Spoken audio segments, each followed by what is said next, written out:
All right, good morning. We apologize for the delay, but we are here now. This is the hearing on the oversight failures beyond the radiological incident at DOE's waste isolation pilot plant. Today, we will review a costly series of oversight failures at two important Department of Energy sites. These failures contributed to a radiological leak last year at one of the sites, the Waste Isolation Pilot Plant, known as WIPP, which serves to dispose in mined salt caverns certain types of radiological waste from our nation's nuclear weapons programs. This leak, along with a separate truck fire the week before, exposed management and oversight shortcomings both at WIPP and at one of the nation's premier national laboratories, the Los Alamos National Laboratory. Los Alamos, it turns out, was the source of the radiological material and the errors that caused a reaction in the material that burst a container in WIPP's underground facility. Since the incident, WIPP has been shut down, and the department has embarked on remediation, training, and rebuilding that will cost taxpayers an estimated $240 million just to restart limited operations next year. All told, it may ultimately cost more than $500 million before full operations are estimated to commence in 2018, and there's reports of DOE fines or settlements of some $73 million. This was no small oversight failure, and the issues we will examine today raise broader questions about the state of the department's oversight framework for operations at its various cleanup and nuclear sites. The root cause of the radiological incident was established in a DOE report this past April. Basically, hundreds of containers were inappropriately packaged for WIPP disposal by workers at Los Alamos. They packaged waste mixtures with organic absorbents, which created reactive and ignitable waste forms. The specific culprit was off-the-shelf organic kitty litter, and the use of this organic material was traced to someone writing down organic instead of inorganic, a simple human error. But this is more than what happens when you don't pay attention in high school chemistry and spelling classes. This was a failure to catch an error reflected a much larger systemic failure.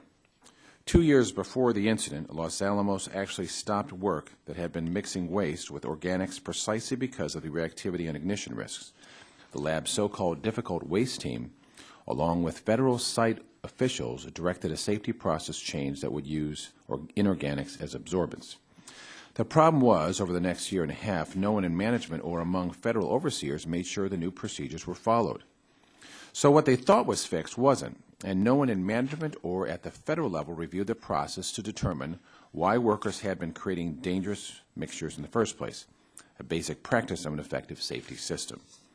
As the Los Alamos Lab's own review noted, the fact that so many critical management, safety, and oversight mechanisms all failed simultaneously over an extended period of time are of significant concern.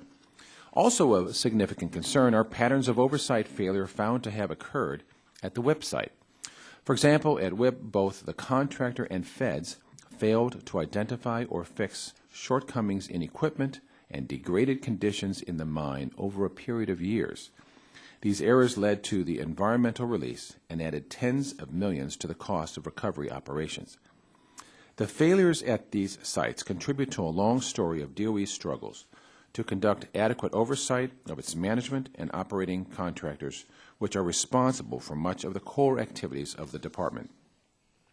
Just over 2 years ago, DOE and National Nuclear Security Administration, NNSA, officials came before this committee to explain security failures at the Y-12 National Security Site in Tennessee. The failures were notoriously exposed when several elderly peace activists penetrated the security perimeter of the most secure section of the site. What was clear from that incident sounds very familiar today. What the feds thought was working wasn't. Site officials trusted the contractors were doing what they were supposed to do without checking. Federal line oversight had failed.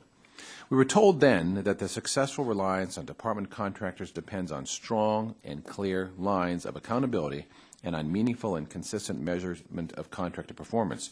We were promised that actions would be taken to address the shortcomings.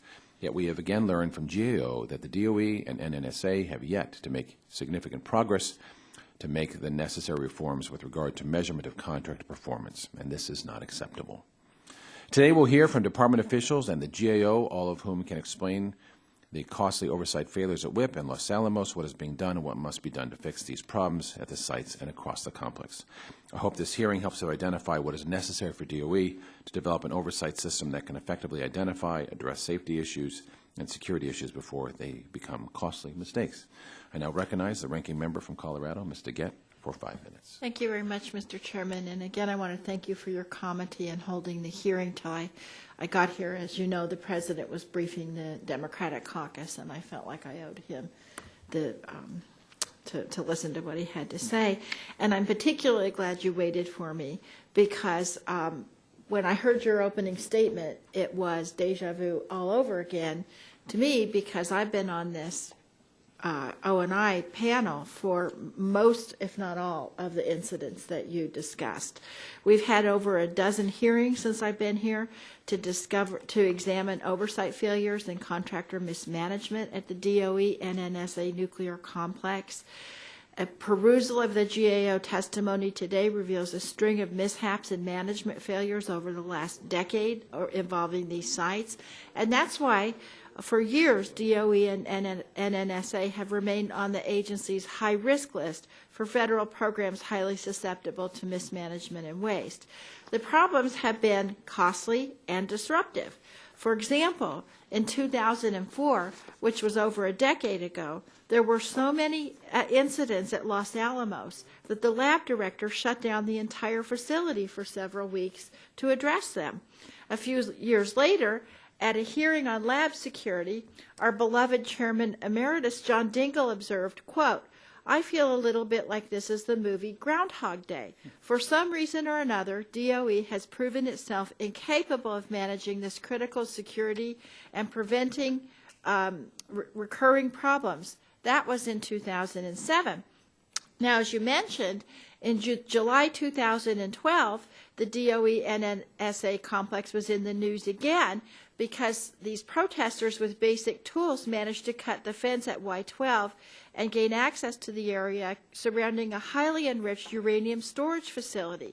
This was supposed to be one of the most secure facilities in the country, but as you said, a small group of aging activists, including an 82-year-old nun, were able to access the compound uninterrupted by security. And if you haven't seen those videos, just watch them. It's chilling. As I said in the hearing about that incident, without good oversight, serious issues won't be identified and fixed, and the results could be disastrous.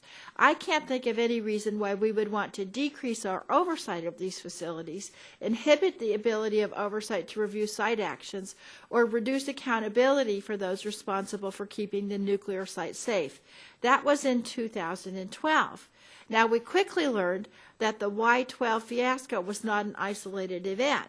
Last year, a waste drum packed by a Los Alamos contractor managed to burst open and contaminate the nation's only transuranic waste repository, called the Waste Isolation Pilot Plant, or WIP.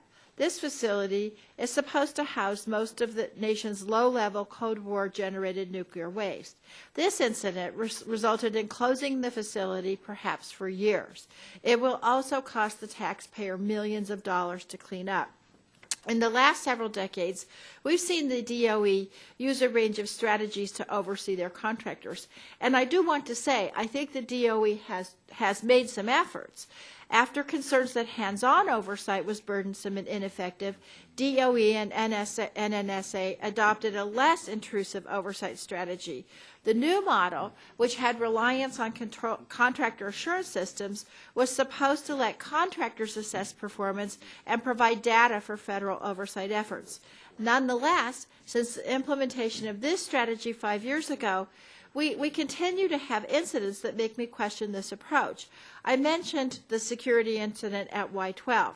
Y12 was one of the first facilities NNSA affirmed as having in place an effective and mature contractor assurance system capable of identifying risks and weaknesses. But this system failed, and the committee had several hearings to see what went wrong. We received assurances from the DOE that they had learned lessons from the past and were committed to implementing the new management and performance measures. Nonetheless, the more recent incidents involving WIP suggest this oversight framework is not where it needs to be. So, Where are we now? I think it's safe to say this new oversight framework needs major retooling. Mr. Chairman, I don't know if we're back to square one. I certainly hope we're not. But at a minimum, we need to establish a clear path forward. I hope DOE and NNSA will share some ideas so they can actually make progress in implementing the new framework. If excessive transactional oversight is not the answer, and reliance on contractor assurance system is not the answer, then what is the answer? And we need to figure this out pronto, Mr. Chairman, not just because of these two incidents, but because the missions at NNSA sites are critical to our nation's security. In response to the GAO report, NNSA outlined plans for a new corporate policy that will form a comprehensive framework for contractor assurance system. I don't even know what that means, Mr. Chairman, but I hope we can get some answers today about how that new policy will result in significant and effective changes at the agency. We've been going in circles, and we've got to stop doing that. So I hope we can see some changes come out of the accident investigations and GAO's latest report. We're going to be vigilant, but I've got to be honest, I'm not overly optimistic. Thanks, and I yield back. Gentleman yields back. Now recognize the gentleman from Tennessee and the Vice Chair of the full committee, Ms. Blackburn. 5 minutes. Thank you, Mr. Chairman. And I'm not going to take 5 minutes, and I will yield the time to whomever would like it, but I'm going to pick up right where Ms. DeGette left off, talking about Y12. And as we conducted that hearing and the assurances that we were given, that things were going to be more closely watched. And now we find ourselves, as Chairman Murphy said, looking at a hearing where someone either wasn't paying attention in spelling class or science class or didn't know the difference and went on to inappropriately use an organic kitty litter. The problem for us is not only is this expensive, you're talking about $551 billion being the estimate to clean this up, to clean it up, and to get the facility operational.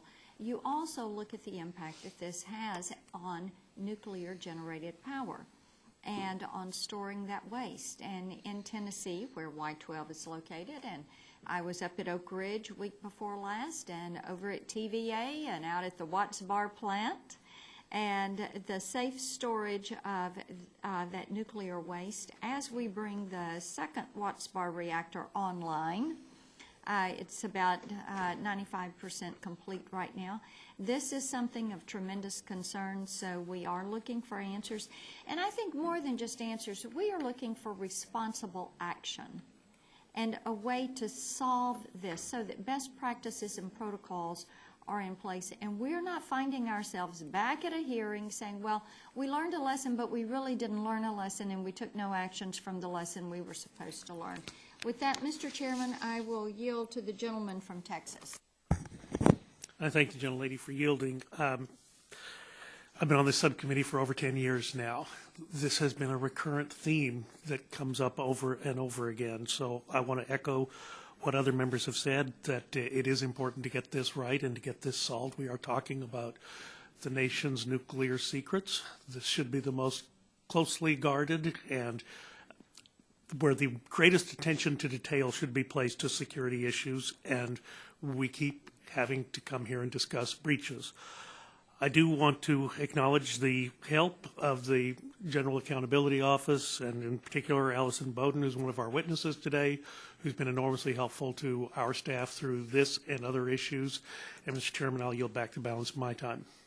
Gentleman yields back. We're waiting for the ranking member, Mr. Pallone, to come in, but while we're waiting for him, I thought I would at least take the time to introduce the witnesses, unless anybody else on this side wants the rest of his time. I suspect not. All right. We'll save some time here. Today's panel is the Honorable Madeline Creedon, the Principal Deputy Administrator for the National Nuclear Security Administration. Welcome. Mark Whitney, the Acting Assistant Secretary for the Office of Environmental Management at the Department of Energy. Mr. Whitney is also accompanied by Theodore Wyket, did I pronounce that correctly? And the Chairperson of the Accident Investigation Board and the Chief Nuclear Officer in DOE's Office of Environmental Management. We also have Allison Bowden, the Acting Director of Natural Resources and Environment Team at the Government Accountability Office. Maybe I'll just proceed, if that's okay with you, Ms. DeGette, to just go ahead and start with the swearing in. Yeah. And, all right, so let's do that. So you're aware that the committee is holding an investigative hearing and when doing so has the practice of taking testimony under oath. Do any of you have an objection to testifying under oath? Everyone agrees to do that. Then the chair then advises you that under the rules of the House and rules of the committee, you're entitled to be advised by counsel. Do any of you desire to be advised by counsel today? Well, the witnesses say no. In that case, if you would please rise and raise your right hand, and I'll swear you in. Do you swear the testimony you're about to give is the truth, the whole truth, and nothing but the truth? Thank you.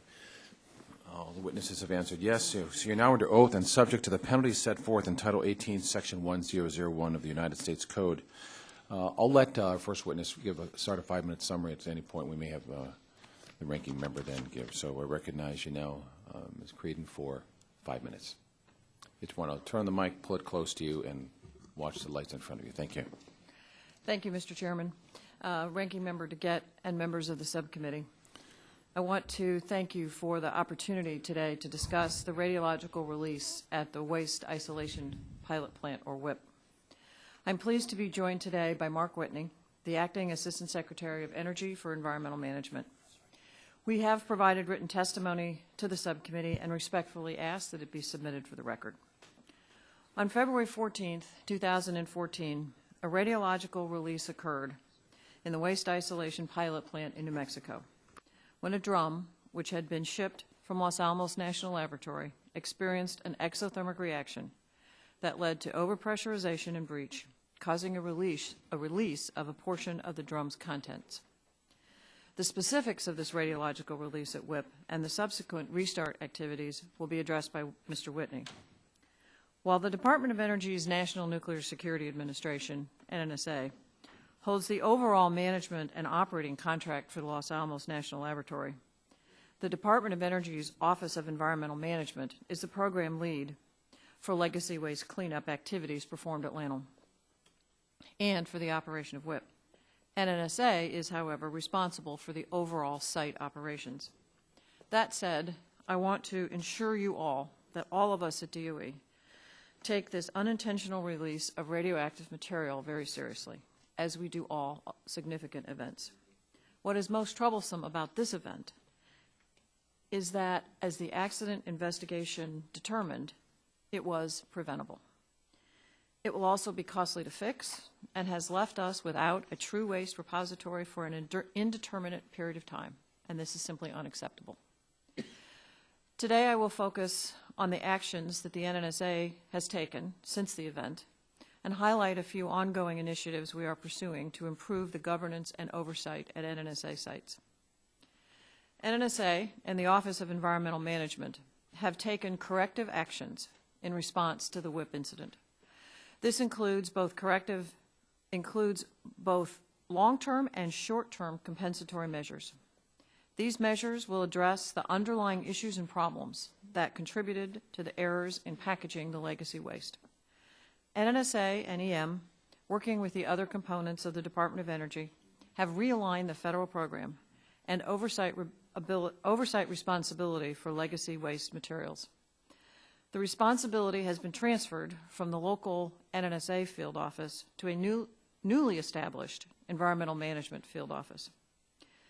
We have also held our management and operating contractor at the Los Alamos National Laboratory responsible and accountable for their part in allowing conditions to develop that led to this event. The M&O's fee for operating the laboratory was reduced drastically. We did not grant a year of award term, and we took back a year of award term that has previously been awarded. Award term is a year of the contract. So we did not give them an additional year on the contract, and we took back a previously awarded additional year on their contract. We are also in the process of modifying this M&O contract to allow EM to have more direct control over their work at Los Alamos in the near term, and then to modify their contracting strategy in the long term. NNSA is also working on several fronts to improve our overall approach to site governance. We have kicked off two specific initiatives. The first is to examine our contracting strategy to ensure that we incentivize the right behaviors while also holding our labs and sites accountable. The second initiative is to better define the NNSA site governance model with specific attention to identifying clear expectations regarding contract management and oversight, and clarifying the roles and responsibilities between the NNSA field and headquarters elements, and in the case of Los Alamos, the Office of Environmental Management as well. In conclusion, I want to assure you that the Department understands the seriousness of this event. We have taken numerous, concrete, and aggressive actions to address the specific events and are also looking at governance generally. These actions will help us ensure that we do not repeat the mistakes that gave rise to this incident and help improve operations across the entire NNSA enterprise. With that, I thank you, and I look forward to your questions. Thank you, Mr. Whitney. We'll have you go next, and after the panel, we'll have the... Thank you, Mr. Chairman, Ranking Member DeGette, and distinguished members of the subcommittee. Thank you for the opportunity to share our commitment and vision on the Department of Energy's ongoing recovery of the waste isolation pilot plant. Safe performance of work is our overriding priority, and the Department's first responsibility is to protect the workers, the public, and the environment. Safety first is the clear expectation behind all of our decisions and our activities. The Secretary and I continue to set the expectation for the EM workforce that safety is integral to accomplishing the mission. WIP's primary mission is to safely and permanently dispose of the nation's defense-related transuranic waste, which is a byproduct of nuclear weapons research and production, facility dismantlement, and site cleanup. On February 5th, 2014, a vehicle used to transport salt caught fire in the WIP underground. Workers were safely evacuated and the underground portion of WIP was shut down. But the fire resulted in minor smoke inhalation to 6 workers. It did not adversely, however, impact the public or the environment. On February 14th, 2014, a second unrelated event occurred when an air monitor measured airborne radioactivity close to the location where waste was being emplaced. No employees were underground at the time. The next day, low levels of airborne radioactive contamination were detected that resulted when a small amount of radioactivity leaked by the exhaust duct dampers through the unfiltered exhaust ducts and escaped above ground. As a result of these events, the WIP repository is shut down and is currently not accepting waste shipments. The Department established an accident investigation board to fully investigate the event and understand the causes and factors that contributed to the radiological release. The AIB identified direct causes, root causes, and contributing causes to the radiological release. While the investigation focused on the activities that contributed to the breach trauma in the WIP underground, the conclusions and analyses represent an opportunity to assess and benchmark all of our operations and apply lessons learned across the EM complex. We have made considerable progress towards safely recovering WIP over the last 16 months, including the immediate response to the incidents, our investigation to the incidents, the development of corrective action plans, and the issuance and implementation of the WIP recovery plan. We are strengthening safety management programs such as nuclear safety, fire protection, emergency management, and radiological control, reestablishing a bounding safety envelope, and responding to all of our oversight organization's concerns. Underground entries were necessarily limited in the weeks following the incidents, but they are now safely performed daily. Restoration of the underground includes radiological surveys, radiological buffers in non-contaminated areas, ground control stability inspections, roof bolting, and equipment maintenance. Work is being performed also safely in contaminated areas. Adequate ventilation is required, however, for habitability of the underground, including dust removal during mining and removal of exhaust fumes during diesel engine operations. Increasing ventilation capacity is a principal requirement for the safe underground operations, and our plan is to increase ventilation over the next year to support resumption of operations and ultimately to increase airflow back to pre-incident rates.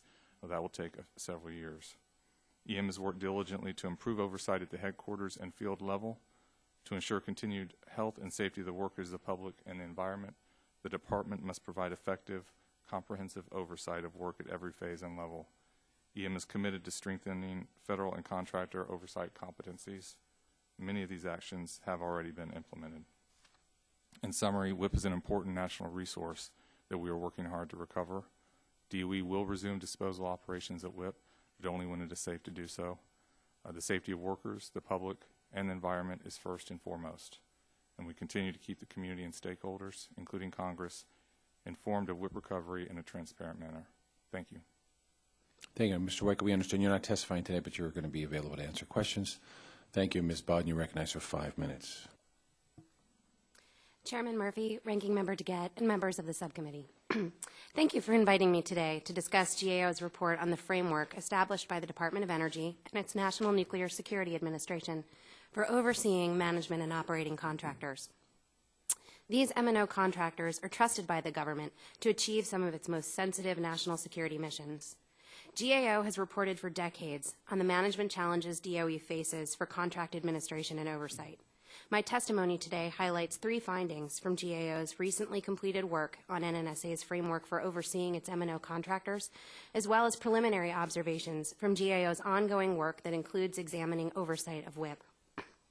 These findings from our work and the parallels drawn to oversight of WIP are particularly important in light of 2 competing narratives about DOE oversight of M&O contractors. On the one hand, there are the series of safety and security incidents on which GAO and others have reported for years. Many of these incidents have indicated the need for better oversight, such as the 2012 security incident at Y-12, 2008 security performance issues at Livermore, and safety and security performance issues at Los Alamos in 2004 and 2006. On the other hand, there is discussion of federal micromanagement of M&O contractors and excessive and burdensome requirements that affect productivity. DOE's current oversight framework, which was established in 2011 to bridge these 2 narratives, requires M&O contractors to develop assurance systems, or CAS, that provide data to help contractors drive continuous improvement in their operations and that can be leveraged, when appropriate, to improve the efficiency of federal oversight by relying on the contractor-generated information from CAS. A 2011 NNSA policy elaborates on DOE's framework by identifying assessments federal overseers should conduct to determine when it is appropriate to leverage CAS for oversight. These are the risk of an activity, the maturity of the contractor's CAS, or a way of thinking about the reliability of the information provided by the contractor's systems, and the contractor's past performance. NNSA's policy describes balancing the oversight approaches that can result from these assessments. On one side is transaction-based oversight or direct oversight, such as inspections and performance testing, particularly for high-risk or high-hazard activities.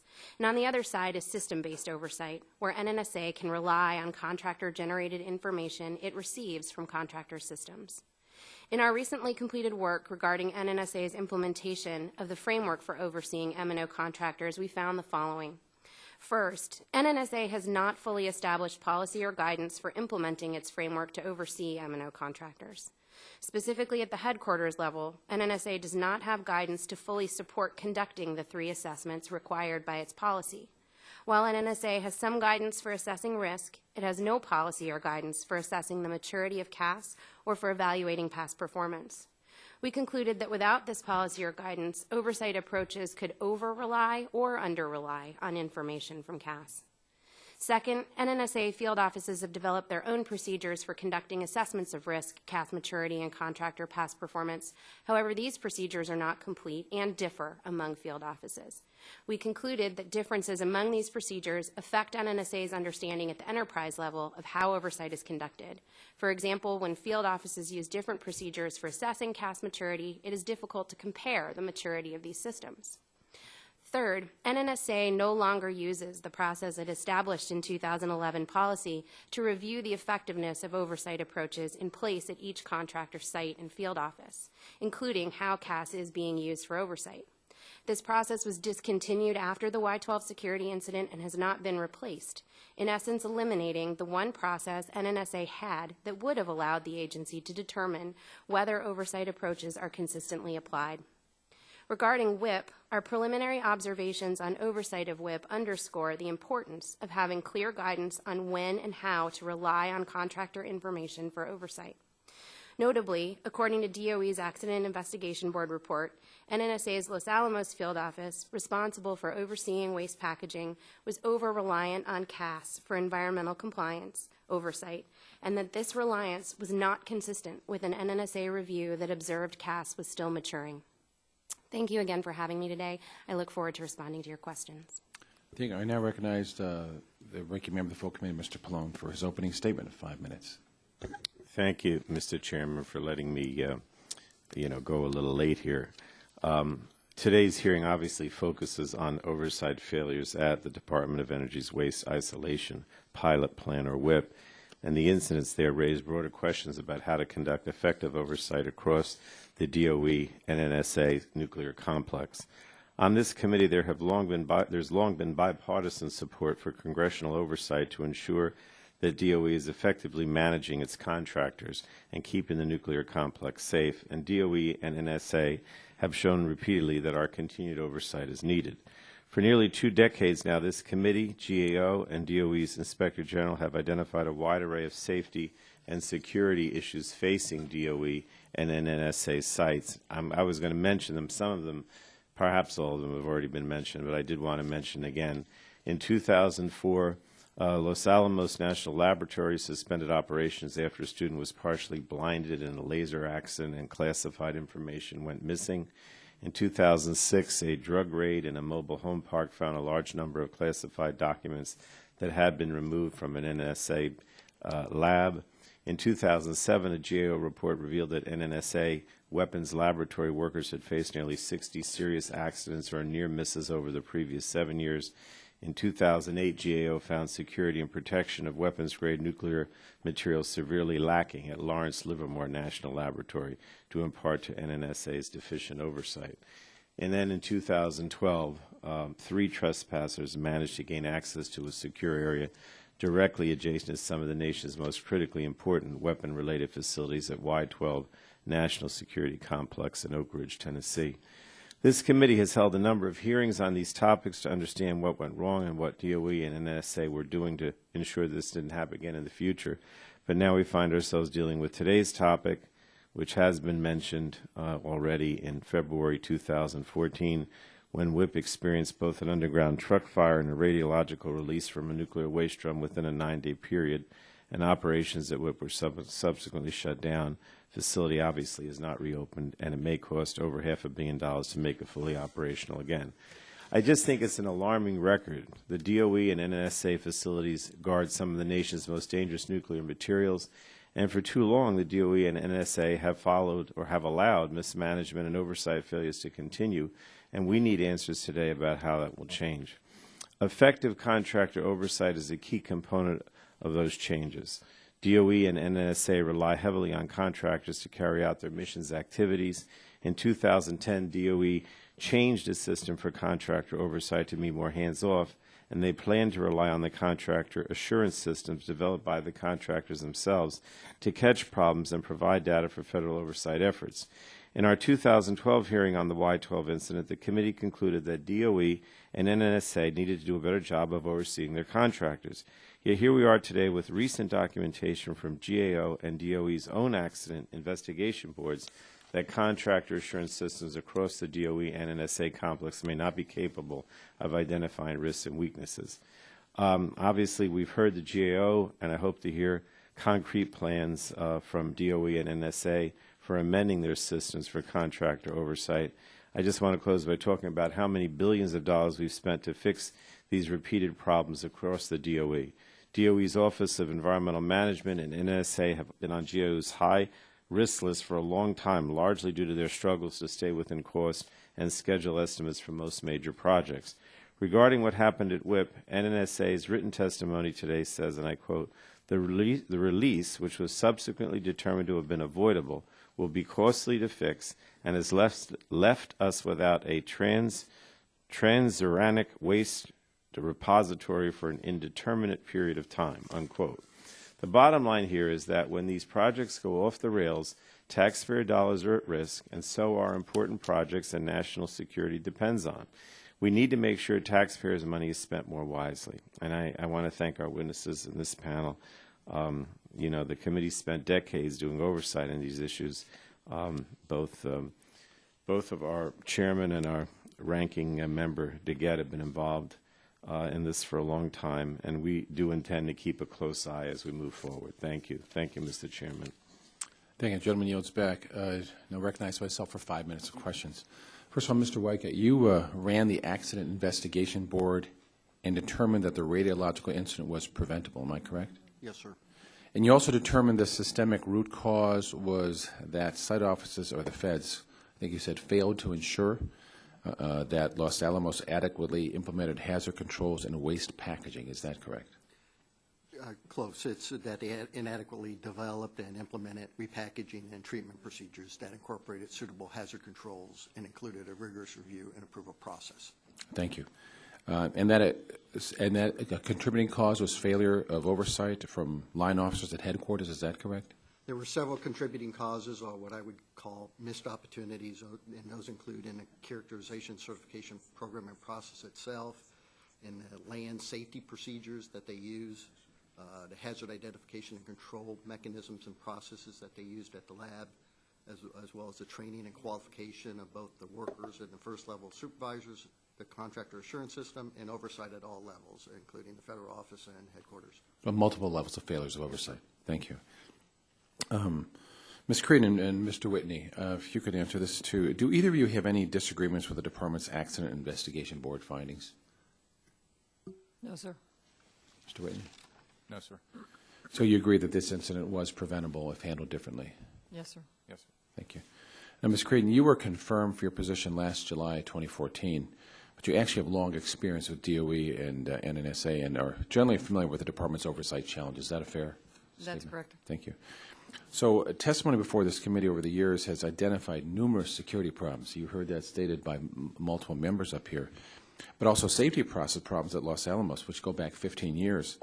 And we heard a partial list in the GAO testimony this morning. To take another example in testimony, just 2 years ago, we learned that the Los Alamos site office, the feds had closed half of 62 safety system corrective actions without adequate verifications. So is it truly any surprise to you that Los Alamos feds did not know that workers spent a year and a half incorrectly mixing hundreds of barrels of radiological waste? Mr. Chairman, one of the fundamental problems with this particular failure is, well, there are many, as the report indicated, but one of them is clearly the failure of the CAS approach and the CAS system at Los Alamos. So Los Alamos did not have a mature CAS system, and it had not picked up these issues. One of the primary weaknesses in the CAS system, as we've now gone back and looked at it was inadequate with respect to overseeing subcontractors. And this is a fundamental problem. The other problem, and this is a problem that we have begun to address already, is that the lines of oversight at Los Alamos were not clear. So one of the Secretary's initial actions and responses was to clarify these lines of authority and responsibility for oversight at Los Alamos.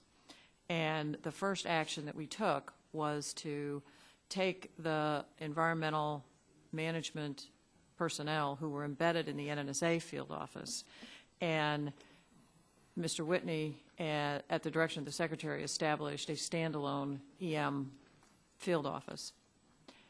And then I will let him go into the details of that particular field office. But the other thing that we are doing is also changing the way that they oversee the contract itself, so they will have more authority and responsibility, so these lines will be clear in the future. So along those lines, let me probe a little bit deeper. So from your experience, what is it that makes it so, that makes ensuring effective safety systems oversight so difficult to sustain at Los Alamos?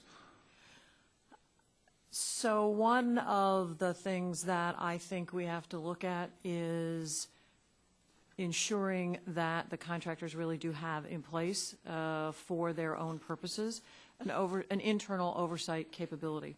The department historically, NNSA historically, has focused on those very high hazard activities, the criticality, safety, and those are the ones that have had the focus and attention. We have historically, NNSA historically has had to balance some of its oversight responsibilities. So we have about 75 people in the Los Alamos NNSA field office, and there are on the order of 12,000 contractor employees at Los Alamos. So with that ratio, we have to make sure that our initial focus, our most intense focus, is associated with those high hazard activities. And these activities that were associated with the repackaging of this legacy waste in this overarching construct were considered to be low hazard activities. So for that, we rely on the systematic approach at Los Alamos. So it being low, well, I have the amount of time. I'll follow up with that later on. Thank you. Ms. DeGette, you're recognized for 5 minutes. Ms. Bodden, I want to thank all of our witnesses for coming today, and this is an issue that we've been grappling with for many years, as you heard in my opening statement. I wanted to ask you, Ms. Bodden, I understand that DOE contract management, specifically EM and NNSA, have been on the high-risk list for a long time. Is that correct? Yes. Now, that's the list that GAO places agencies and programs on that are on increased risk for waste and mismanagement. Is that right? That's right. Now, in 2010, the department launched an effort to reform its approach to oversight. I know you're familiar with this memo, the 2010 memo from Deputy Secretary Poneman called Department of Energy Safety and Security Reform Plan. Is that right? Yes. Now, in the safety reform section, it states that DOE will provide contractors with, quote, the flexibility to tailor and implement safety programs in light of their situation without excessive federal oversight or overly prescriptive departmental requirements. Are you familiar with that section? Yes. Now, it says the same thing for security reform. Is that right? Yes. Now, Ms. Bodden, under this new system, NNSA was supposed to be able to rely on information from contractor assurance systems put into place by the M&O contractors, correct? Yes. And the NNSA was supposed to affirm that the systems were mature and effective. Is that right? That's correct. Now, one of the first NNSA sites to receive that affirmation was the Y-12 facility in Tennessee, correct? Yes. Now, after that facility was affirmed, that's when we had the security fiasco where the nun and the other people were able to penetrate the compound. Is that right? Yes. So I understand that after NNSA after that failure, they scrapped the affirmation process, correct? Yes. And so really they had no way of affirming the maturity or usefulness of these systems. They do not have a current process in place. All right. Now let me talk to you for a minute about WIP. I understand when the DOE conducted its accident investigation, it found that the contractor assurance systems for the two M&O contractors affiliated with WIP and Los Alamos failed to identify the risks associated with that disaster. Is that right? Yes. Now, your team just completed a comprehensive audit, and you found that the NNSA doesn't have the capability to evaluate which sites have viable contractor assurance systems capable of giving the agency the data that it needs to oversee the contractors that run these critical facilities, correct? They do not have policies in place. That's correct. Okay. And the contractor systems at Y-12, Los Alamos, and WIP all failed to prevent major security and safety incidents, correct? Yes. Now, you raise concerns about these contractor assurance systems across the entire NNSA complex, correct? Yes. So, at this point, what approach or system is NNSA using to conduct oversight at its sites where literally billions of dollars are being spent? Thank you for the question.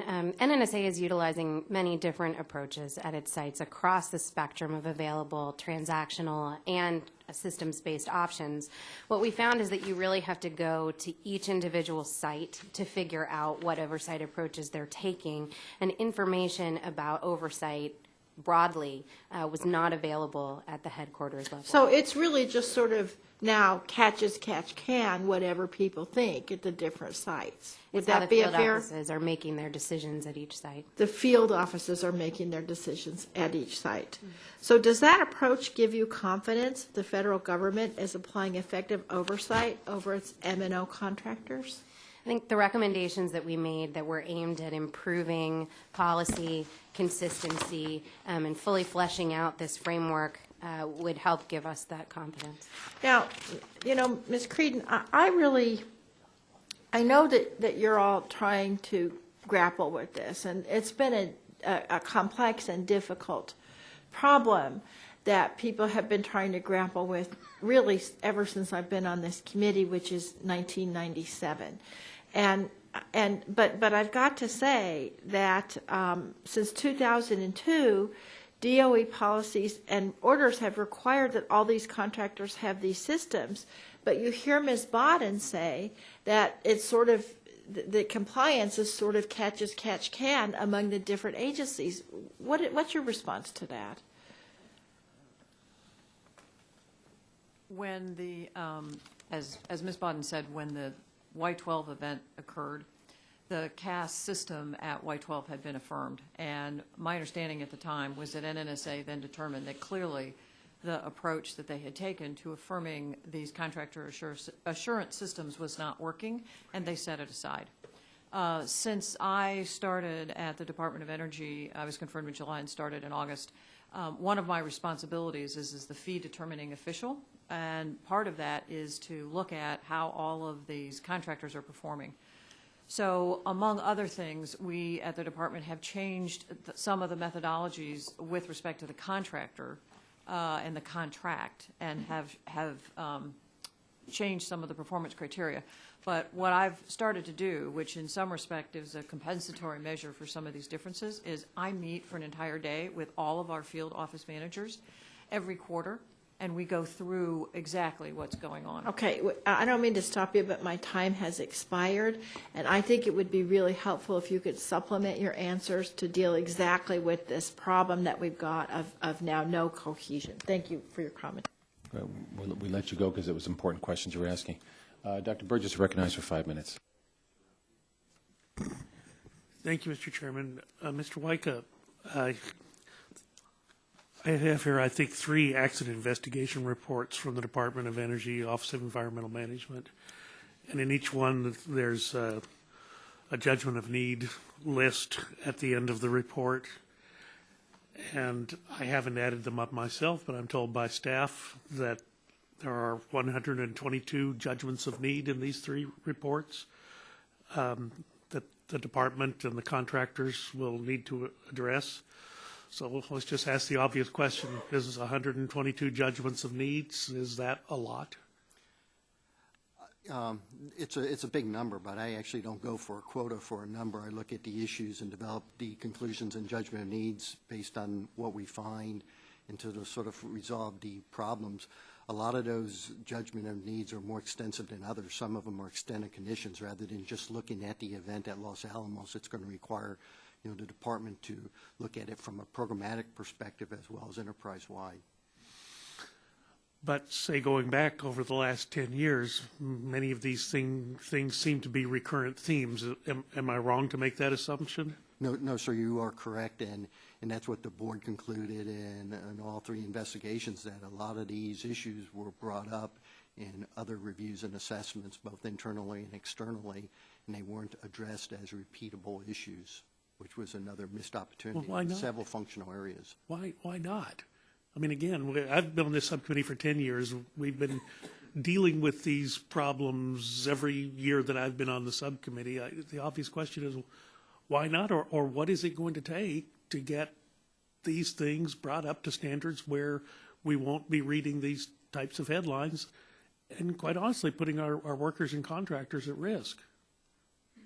So do we have an answer for that?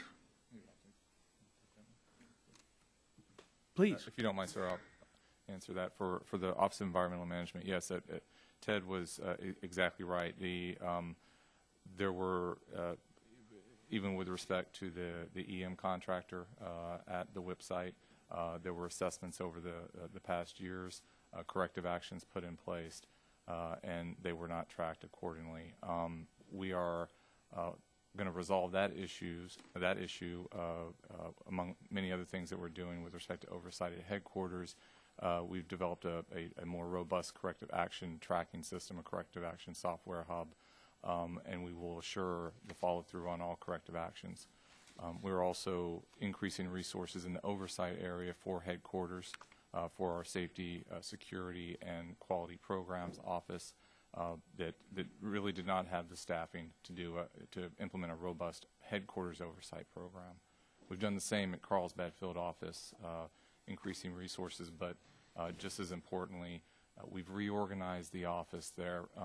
The office previously had the production or the waste and placement group, the folks that were responsible for the program, and the folks that were responsible for oversight in the same office. And in fact, unfortunately, some folks wore two hats. They were responsible for placing the waste and for oversight of that activity, which is clearly not the right way to approach it.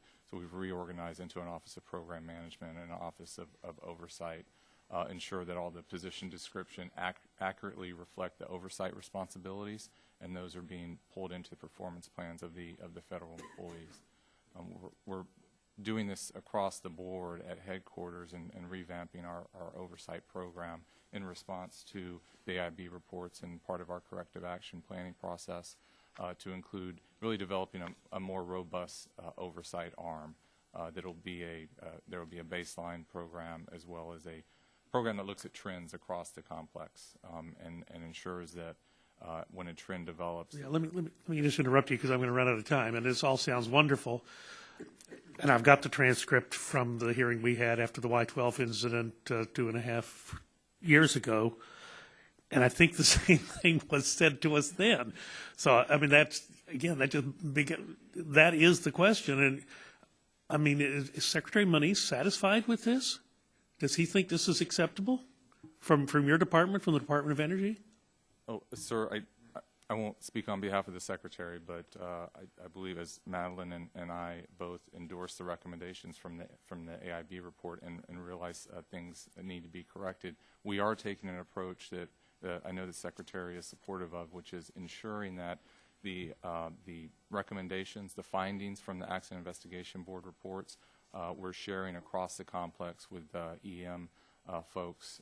We have worked directly, Ted has, with each site office to give individual briefings of the AIB findings, to talk about lessons learned, where there may be extended condition issues at that site as well. And then we are, later this month, we'll have all of the field office managers in to have that. And again, I don't mean to be rude, but I'm going to interrupt because you're going to cut me off here for a moment. Acting Secretary Poneman, last time we had this discussion over 2 years ago, he said our management principles say that we will only succeed by continuous improvement. That was part of the process, so it wouldn't just be mindlessly continuing to check the box, but it would be vigorous and aggressive. I'm sorry. We missed the mark, and we need to do better. Thank you, Mr. Chairman. I'll yield back. I thank the gentleman. Now recognize Mr. Pallone for 5 minutes. Thank you. Mr. Whitney and Administrator Credence, since 2002, DOE policies and orders have required that each DOE M&O contractor have a contractor assurance system.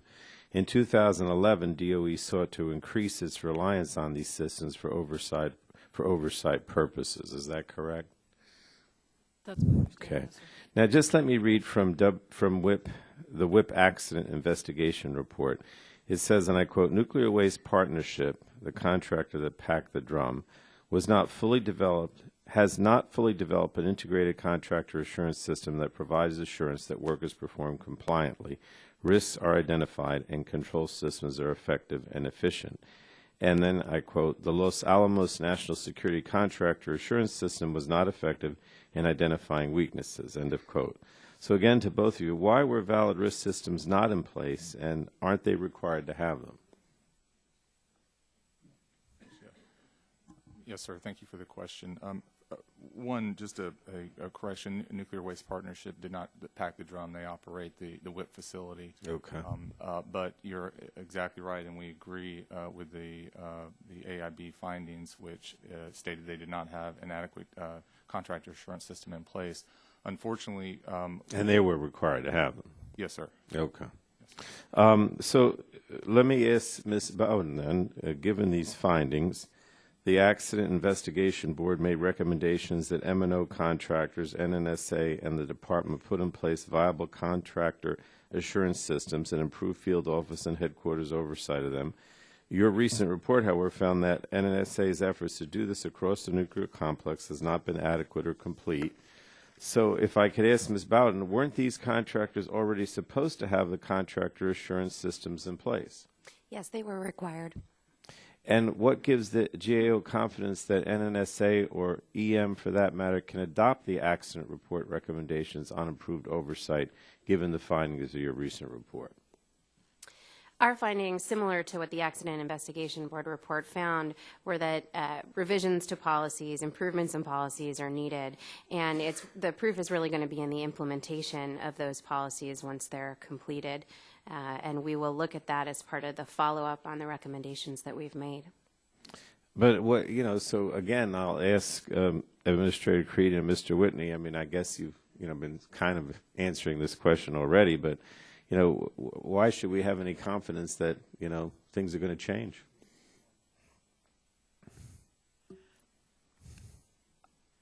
That is an extraordinarily difficult question, and it is certainly something that the Secretary is committed to, the Administrator is committed to, I am committed to, is trying to get this right. It's pretty clear that the processes that were in place when this event happened weren't right. They didn't catch the events. The contractor assurance system didn't catch what was going on. We didn't catch what was going on. And so now we've done a bit of a pause, and we are now in the process of, once again, trying to put in place these policies that will figure out how to ensure that this contractor assurance system is reliable. One of the measures, I think, going forward is to see if we begin to agree with them. So even in the last year, it's pretty clear that the contractor assurance systems at some sites are better than other sites, and it's putting these processes in place, which we've embarked on doing again. We hope we get it right this time. All right. Let me just ask Mr. Whitney, about the cost. I mentioned in my opening, there's only a minute left here.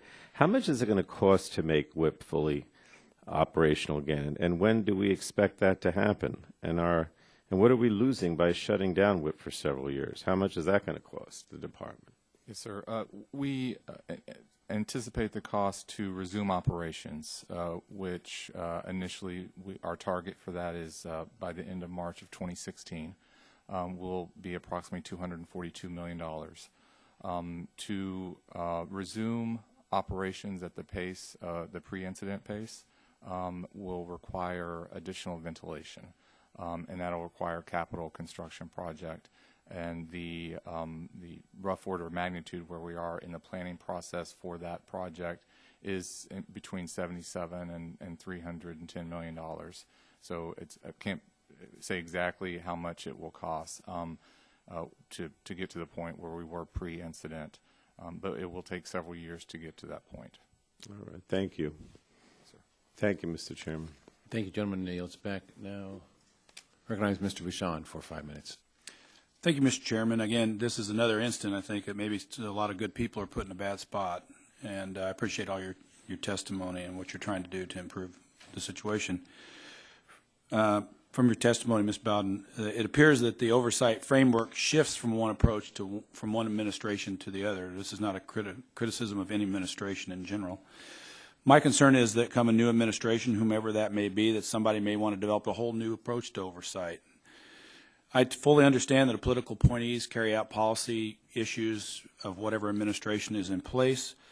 However, it seems to me on critical issues like this that maybe there needs to be people in charge that are, that span administrations, that don't have the ability to change policy every time something changes.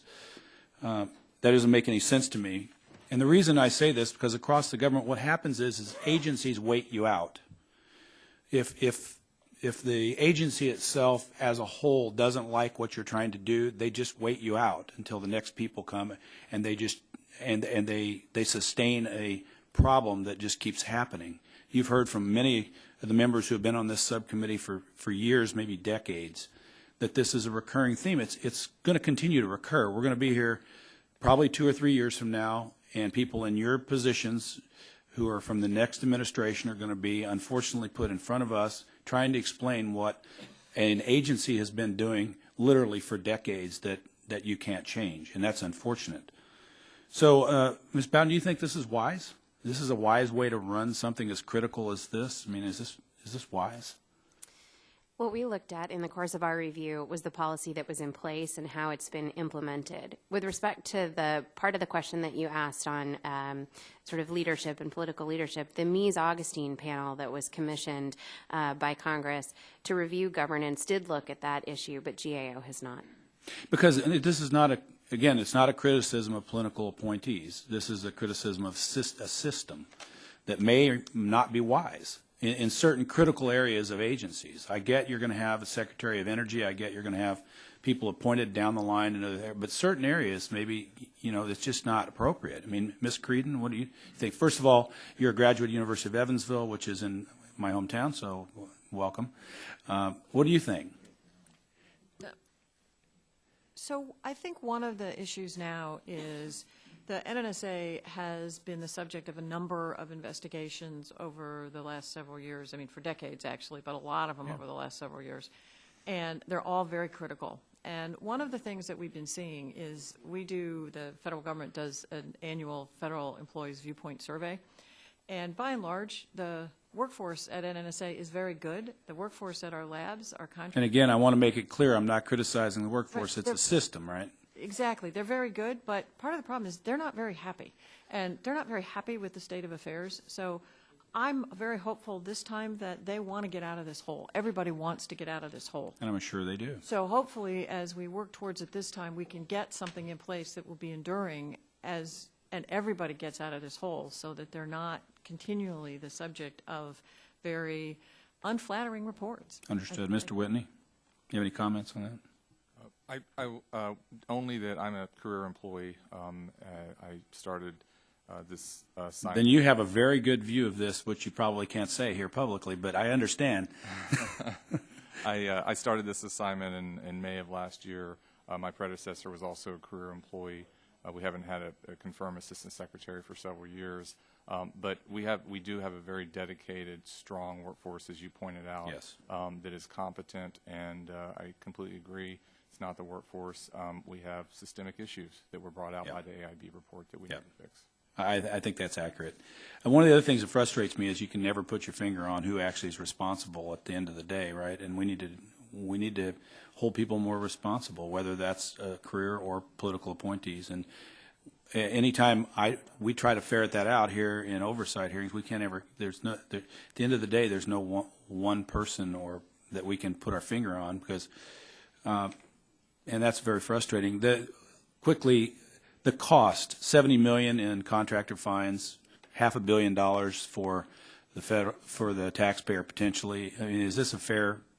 I mean, is that a fair way to divvy that up? I mean, if we determine who's responsible, it seems to me if it's the agency responsible, then fine. If it's the contractor responsibility, then they should pay the whole thing. You can submit that answer for the record. I yield back, Mr. Chairman. Gentleman yields back. Now we recognize Ms. Brooks for 5 minutes. Thank you. Continuing a bit on that line of questioning, I'm a former U.S. attorney, and so I have led a federal office where career prosecutors and career other staff obviously are there day in and day out through administrations, and different priorities come from different administrations and different leadership styles and so forth. But I think that because those of you who are the career, Mr. Whitney and Mr. Wyka, both career people, this is a bit of an opportunity for you to, and because I think other people of this panel, I am new to this committee, so I have not been here time and time again asking these questions like our chair and our ranking member have been. And I think this is a great opportunity for you to share with us what you would like to see happen in the best case scenario. What are the improvements that you believe need to be made? For instance, looking at GAO's report and seeing what their recommendations have been, and seeing that we just cannot seem to get this right, site after site and different sites. And I appreciate Ms. Creedon, that you are spending days at each site now each quarter, but yet when you leave someday, how will that be institutionalized? And so while you might be really moving it in the right direction, how will we get to it being so systematic and so institutionalized that the oversight of this most critical infrastructure in our country is not left to random changes in how the oversight is conducted? And so I'd really like to hear from the career folks what you would like to see improved and what policies you would like to see in place with respect to the contractor oversight, or whether or not there should be more direct oversight. And so would like to get your thoughts in my now 2.5 minutes left from both of you, what your, and not that I don't appreciate what the others have to say, but this is an opportunity for career folks to tell us what needs to be fixed and how do we make sure these things don't happen again. Is it what is it? Mr. Whitney, start with you, and then Mr. Wyka. Yes, ma'am. Thank you. I think most importantly for the EM program, we cannot treat this as an opportunity only to fix WIP. And the incident there, we have to use this as an opportunity to fix our oversight across the EM complex. Agreed. So that's where we're very much are focusing in that area and making sure that not only are we sharing the lessons learned, engaging directly with all our site managers, all our senior executive service folks in the field to go over the lessons learned. And thankfully, Mr. Wyka has agreed to work with us on that and to really engage and look at lessons learned, but also the oversight function. The contractor assurance system is one component of our overall oversight function. It's an important component. It's a contractor's component. But we have to make sure that as we move forward and we build a more robust oversight element at headquarters, that we're doing that in the field too, and not just at WIP, but at each of our field sites. Mr. Wyka, thank you. I think probably key is, to make sure that we have acceptance at all levels, not only at the senior level, but the mid-level as well as the worker level, that, we have problems to fix. And to use this as an opportunity, as Mark mentioned, to almost look at ourselves in a rearview mirror and look at the analysis of conclusions, the judgment of needs, the program processes, oversight breakdowns at all levels, and look at our respective programs, no matter what they are, to just sort of see if we're seeing those same type of precursor type activities. And how does that occur now when you need to do those evaluations at your sites? Is it just with the top level, or how do those process improvement, self-examination exercises take place now? I think one way is to, look at the way we look at our CAS systems rather than to look at them in terms of an affirmation or are they in place. The way we did it with the Accident Investigation Board, we didn't do a CAS assessment. We looked at the event, is to look at them in terms of the functional areas, RADCON, work controls, nuclear safety, and look at the elements with respect to those functional areas. Are they actually working effectively? But then how is that shared with every single person in the facility? It's through the lessons learned program and through what we're doing now, through the briefings and bringing our field managers together and having them look at, required to read the documents, and then we'll discuss what's our corporate next step actions as an enterprise. Thank you. My time is up. I yield back. Thank you. Now recognize Mr. Collins for 5 minutes. Thank you, Mr. Chairman. I'm new to this committee, and shocked, I guess, would be a good word from what I'm hearing now. I come from the private sector. I'm an ISO guy. I'm an ISO 3408, whatever, no, 13485, my biotech. I run a select agent operation.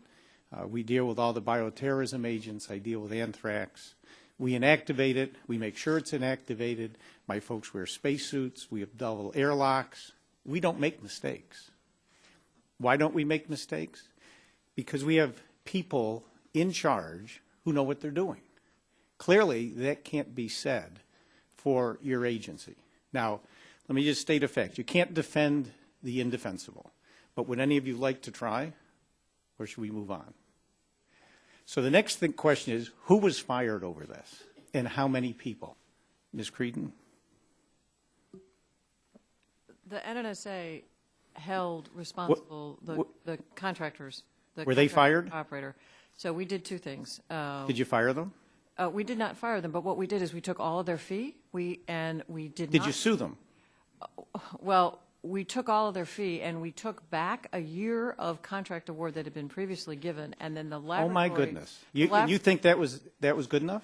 It's all of their fee, and then the. Well, that's not enough. The taxpayer's on the hook for $500 million. Did we sue them?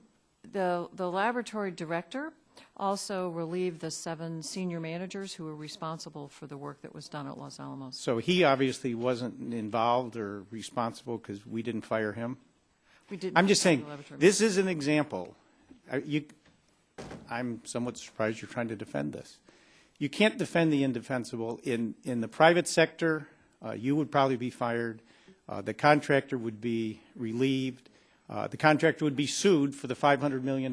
We'd put him into bankruptcy if that's what it took, because I think what you're hearing me say is through his incompetence and the incompetence of the people who didn't have the this is procedures.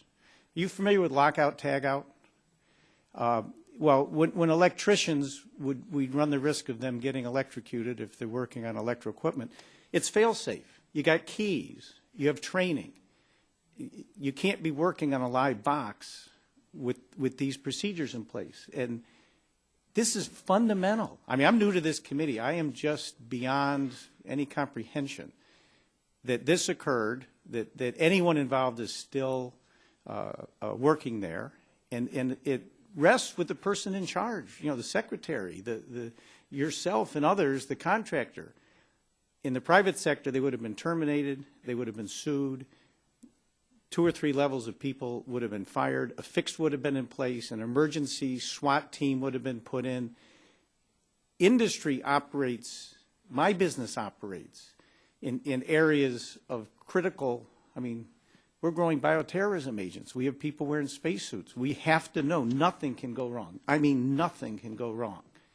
And when people say, why don't you sleep well at night some nights, that's some of the reasons. But I hear this very nonchalant. We took away, do you realize how ludicrous it is that the organization in charge of this did what they did and cost the taxpayers $500 million, and they're still there, and you think that taking away a year of their extension works? I just don't know what world you guys live in, other than the bureaucratic world the public gets so upset by. I just would not only expect more, but I'm surprised you're still working there. Do you see where I'm coming from? The taxpayers deserve more, and is there a reason we haven't sued the company to reclaim our $500 million?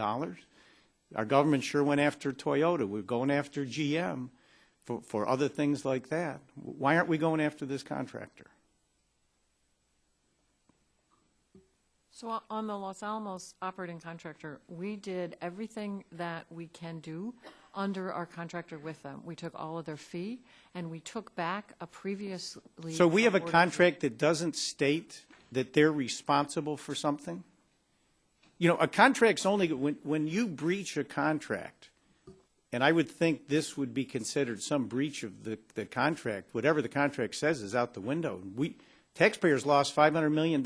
You're saying we have a contract that doesn't allow us to recover that? Or we can't sue on another basis of gross incompetence? I would think gross incompetence and negligence would allow you to move forward on a suit. Maybe you lose the lawsuit, but I guess what I'm hearing, we didn't even bring it. Did we? No.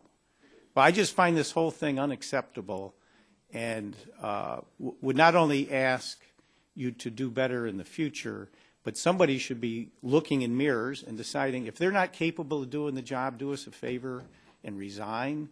If someone else is in charge and they're willing to put up with this level of incompetence within our own organization and the contractor, I think, again, they need to look in a mirror and, for the good of the nation, think about whether they should go to work tomorrow. Anyway, that's my time's over. I yield back. Ms. Creighton, just to clarify, you who was in charge at the time this last problem occurred? who had your position as the Principal Deputy Administrator of NNSA? At the time that this event occurred, neither I nor the current administrator were in place at that time. And I'm trying to remember, I think at the time this was in place, Tom D'Agostino was the administrator, and Neil Miller was the Principal Deputy Administrator, and they're obviously no longer in those positions. And Mr. Whitney, who had your position at that time? Neil Miller was... Neil Miller. Sorry. Okay. No, I said Mr. Whitney. I just want to make sure I understand who was in charge. Because Mr. Collins is bringing up a question. I just want to know what was the chain of command. Sorry, I stand corrected. The previous Principal Deputy Administrator had already left at that point in time. And there was an acting administrator. Tom D'Agostino had also left at the time of this event. So at that point, we had an acting administrator for NNSA, and there was no one in my position at the time of this event. And Mr. Whitney, about your position? Yes, sir. We did not have a confirmed assistant secretary at the time. I believe the most senior person was a senior advisor for environmental management at the time. It doesn't sound like anybody was in charge at the time. Mr. Green, you're recognized for 5 minutes. Thank you, Mr. Chairman. I'd like to talk about the effectiveness of DOE's oversight across the various sites of the nuclear security complex and the reliability of related contractor assurance programs. It's safe to say that the WIP accident investigations prove that the federal oversight and the contractor assurance systems were ineffective at WIP and at LANL. The Y-12 security breach also demonstrated the ineffectiveness of oversight and contractor assurance. For both our DOE witnesses, what do you know about the contractor assurance systems at the other nuclear weapons research facilities and cleanup sites? Are there any that you can point to that we can reliably say are effective for DOE oversight purposes?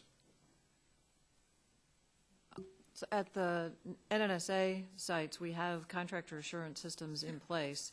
We are looking at those again. We've been looking at those. They're a tool as we look at how we evaluate our contractors. Right now, we believe that some of them are actually pretty good, and others clearly need work, like the one at Los Alamos. Yes, sir. For the environmental management program, we did conduct a review of the contractor assurance systems at our largest sites.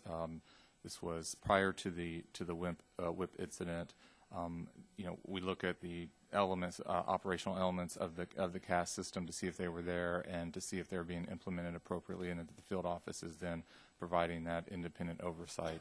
For those sites, we did find that they had effective systems in place, but now we are moving forward to reevaluate all our sites' CAS. Okay. All of us would hope this would be an exception instead of the rule, and so you're evaluating that now with your other sites to see if there's been any follow. I understand the GAO report that NAP 21 established a process for NNSA headquarters to review the effectiveness of contractors' implementation of assurance systems and field offices oversight approaches called affirmation. However, after the Y-12 security breach occurred at a facility whose contractor assurance system had been affirmed as effective, NNSA discontinued the process of affirmation reviews. Is that true? That's correct. If you don't like the answer, you don't review it?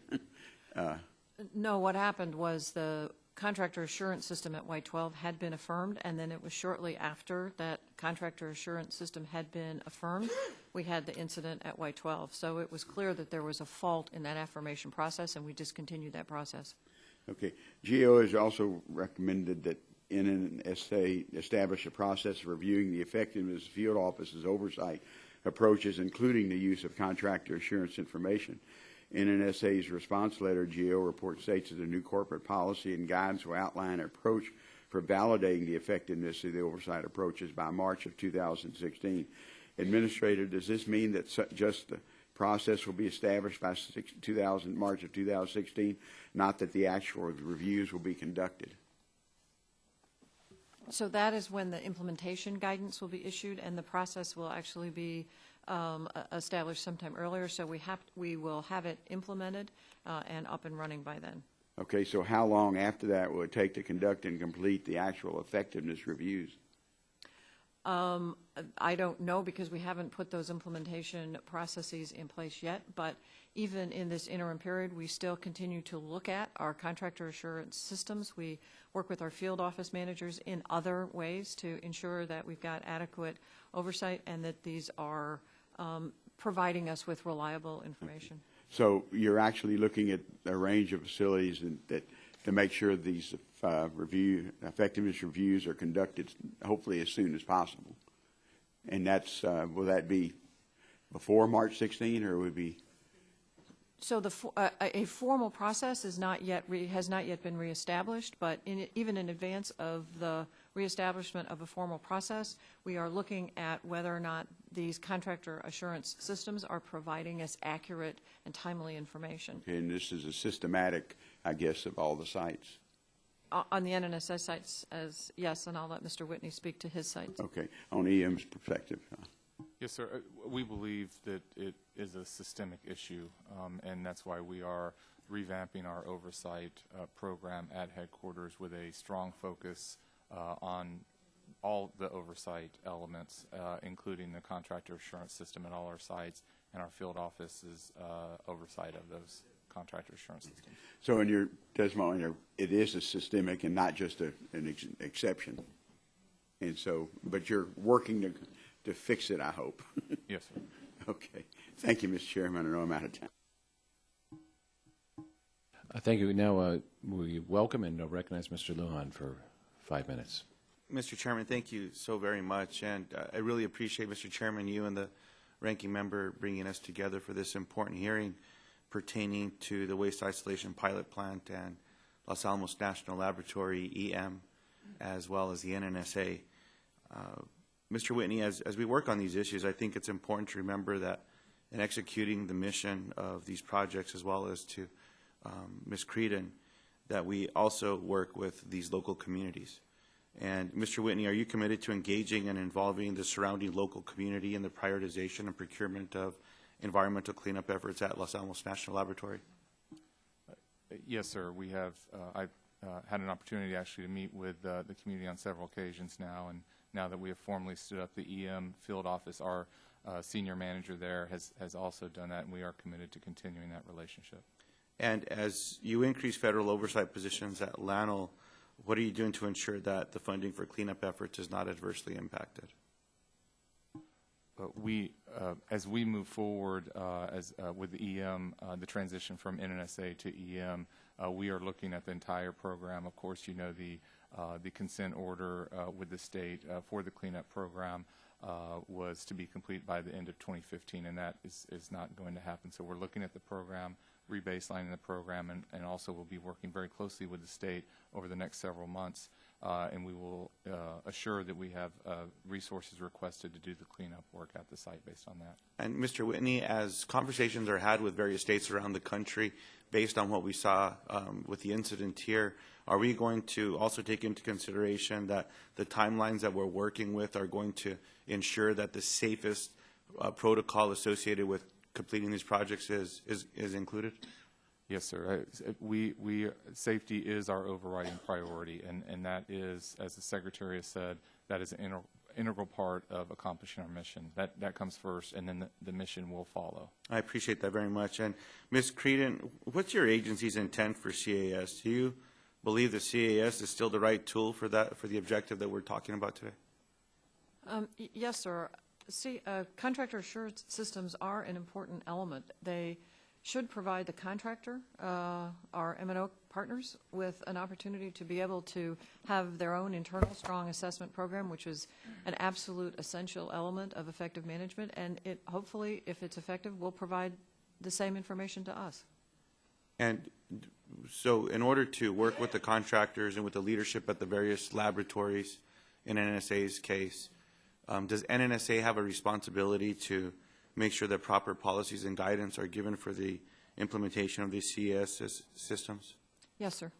And what's your response to GAO, where one of the GAO reports includes that NNSA did not fully establish policies or guidance for using CAS information for oversight, leading to inconsistency in oversight And GAO also stated that NNSA did not adequately monitor the effectiveness of the CAS process. So we agree with GAO.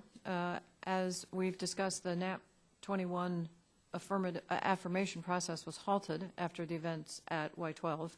And now that the new administrator, Frank Klotz, and I are both in place, we are taking a look at this again and trying to get all of this back on the right track. Very good. And I would just note as well that in a separate GAO report, April 15th, 2015, observations on management challenges and steps taken to address them, GAO, the report also, quote, as noted in GAO's 2015 high-risk report, NNSA has a long history of identifying corrective actions and declaring them successfully resolved, only to follow with the identification of additional actions.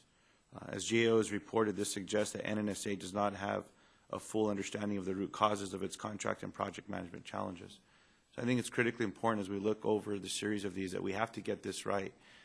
Above all, we also not only have national security responsibilities to all the workers, to all the communities that are in this space to ensure their safety, as Mr. Whitney has as well. And we have to get this right. And with that being said, Mr. Chairman, I know that several of our members today have spoken about or asked questions about governance structure as well. And I know my office is reaching out to the majority staff and minority staff so that we can have those conversations based on the Means-Agostina reports, the Academy of Sciences, various amendments that have come through the House and the Senate in this structure. And I think that there's an important responsibility that we have in the committee, but also for those that are interested, I would certainly appreciate getting a chance to work with them. And then also, as we noted, Mr. Chairman, as my time elapses or has elapsed, with making sure that we're able to work with our Senate counterparts so that through the process of making sure that we have the right people in the right jobs at the right time. As we saw, there was a lapse here with a lot of acting administrators and acting directors, acting secretaries in this space as well. I don't think that's an excuse, though, Mr. Chairman, but every layer of oversight that we can work on to make more effective, I certainly appreciate being able to work with anyone, and especially yourself and the ranking member on that. Thank you again for allowing me the time to speak today, sir. Thank you, and I want to offer my gratitude to not only for your offer, but your continued help for this subcommittee. We recognize you're concerned about your district there, and as is the other members from the other districts of which this covers. And along those lines, Ms. DeGette, I'd like to get in the record a request that we just discussed as a sidebar, that this subcommittee continues to follow up, and we'd ask the support of the Department of Energy, not just in hearing mode, but really we want to continue oversight and briefings with you and get some updates. We know you're invoking a lot of changes, but we recognize these problems have gone on too long, too far. We appreciate your candor. I tell you, nothing goes better than having a committee hearing where people come in and say, we've got a problem. That's helpful. And we recognize your motivation trying to fix this. We want to continue to work with you, so we'd like to have further briefings in the future. And if I may, I also want to add our thanks to GAO, which has really been bulldogging this for many, many years now. Yes, thank you. Yeah, we do appreciate, let everybody know, GAO, that we find your reports very valuable and pretty straightforward. So thank you. Thank you. Along those lines, too, I also ask unanimous consent that the contents of the document binder be introduced into the record and to authorize staff to make any appropriate redactions, and without objection, the documents will be entered into the record with any redactions the staff determines are appropriate. In conclusion, I want to thank all the witnesses. Thank you so much for your participation in today's hearing. It's been very helpful. And I remind members they have 10 business days to submit questions for the record, and I ask that the witnesses all agree to respond promptly to the questions. And with that, this hearing is adjourned.